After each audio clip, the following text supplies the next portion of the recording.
मैं पहले भी यहाँ पर देखा करता था, यहाँ पर हमारे कई बुजुर्ग भी बैठे, हमने देखा कई बार चौहटन जाना हो या बॉर्डर पर जाना हो और जाकर हमें वापस आना होता तो कोई गारंटी नहीं है कि हमारी गाड़ी सकुशल सुरक्षित वापस आ जाए। उस गाड़ी के एक्सल टूट जाया करते थे, उस गाड़ी के बीच में ही कहीं पर फंस जाती थी, और जितना गाड़ी हमारी बसें जाती थी तो बसों के पीछे भी हम देखा करते थे कि जितना गाड़ी चलती थी उससे अधिक तो हमारे भाई जो उसके अंदर पैसेंजर होते थे वो धक्का ही दिया करते थे क्योंकि गाड़ी फंस जाती थी। सही कह रहा हूं गलत कह रहा हूं? हमारे में से कई ऐसे भाई थे जो उस समय लोहे के सैंडल हुआ करते थे। अभी तो हम जूतों के अंदर पहनने के सैंडल देखते हैं, नए युवा साथियों को तो पता ही नहीं कि वो पुराने लोहे के सैंडल कैसे होते थे। लेकिन यहाँ जो बुजुर्ग बैठे उन्होंने तो कई बार उठाए होंगे और ऑटो उठा के गाड़ी के आगे डाले और गाड़ी को निकालने के लिए परेशान होते थे।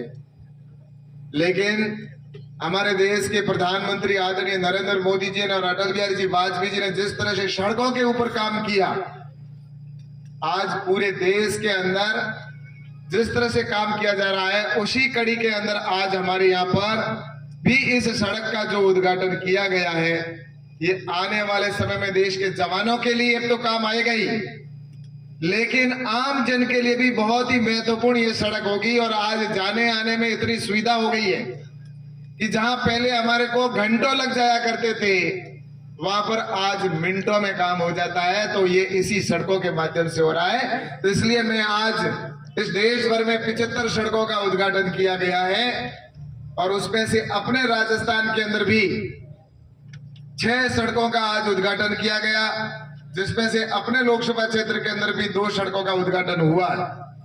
और जिसमें इस सड़क के ऊपर लागत जो आई थी 91 करोड़ की लागत आई और इस सड़क को पूर्ण आज कर लिया गया है।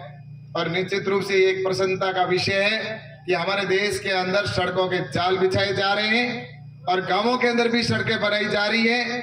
और वहीं पर हम सब जानते हैं कि जहां एक तरफ हमारे यहाँ पर बिहारों के द्वारा भी सड़क बनाई जा रही है, तो भारतमाला के द्वारा पूरे देश भर में सड़कें बनाई जा रही है। हमारे इस रेगिस्तान के धोरों में हमने कभी देखा क्या?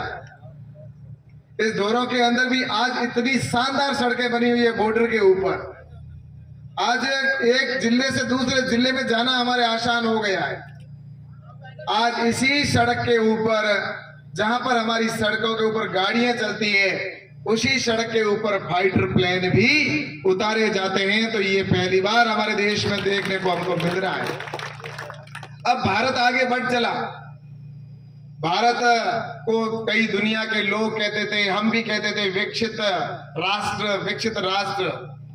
लेकिन ये विकसित राष्ट्र की इस धारणा से हम कब बाहर निकलेंगे, इसको लेकर देश में कभी चर्चा नहीं हुई। देश के ऊपर, देश के अंदर शासन करने वाले लोगों ने कभी इस बात की चिंता नहीं की। इस देश के अंदर जो भी काम होते थे 5 वर्ष के लिए होते थे, पंचवर्षीय योजना बनती थी और 5 वर्ष की योजना में वही काम होते थे जो छोटे मोटे काम करने के लिए स्ट्रक्चर के, इंफ्रास्ट्रक्चर के काम होते थे। लेकिन अब जो काम होते हैं वो 5 साल के लिए नहीं, आने वाले 50-100 साल के लिए एक स्थायी काम हो, उस दिशा के अंदर काम किया जा रहा है। और विकासशील की जो परिभाषा है, विकासशील की बात को हमें अब निकलना होगा। अब प्रधानमंत्री जी ने लाल किले के प्राचीर से इस बार कहा था कि अब हमारे देश को विकसित राष्ट्र बनाना है। और अब 75 साल हमारी आजादी के हो गए, 75 साल के बाद भी हम विकसित विकासशील की बात कर रहे हैं। लेकिन आने वाले 25 साल जब हम 100 साल आजादी के मनाए, उस समय हमारे देश को कोई विकासशील नहीं कहे, हमारे देश को विकसित राष्ट्र कहे। अमेरिका और इंग्लैंड से भी आगे हमारा देश जाए, इस दिशा के अंदर काम करना प्रारंभ हुआ है। आज चाहे बॉर्डर के ऊपर हो, हमारे इस रेगिस्तान के दौरे हो, चाहे पहाड़ी क्षेत्र के अंदर हो, चाहे आज रेलवे के द्वारा रेल के अंदर जो जिस तरह से नई नई हमारी रेल के डिब्बे स्पीड बढ़ाई जा रही, नई ट्रेनें आ रही है, कृषि के अंदर भी नई टेक्नोलॉजी आ रही है कि ड्रोन के द्वारा भी किसान पेस्टिसाइड और उसके फर्टिलाइजर का छिड़काव करें।